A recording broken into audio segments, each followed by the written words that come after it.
Hey guys, this is Maria from TrueSocial.com, and in this video I'll show you how to share your Instagram profile using a QR code.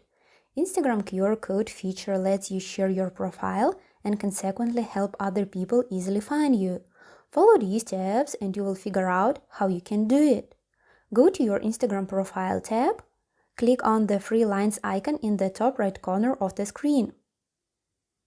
Find the QR code option and press on it.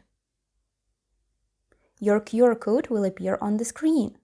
Now customize your QR code.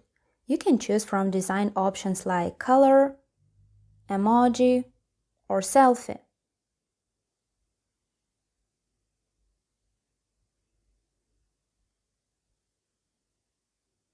Once your QR code design is ready, easily share it by hitting the share icon in the upper right corner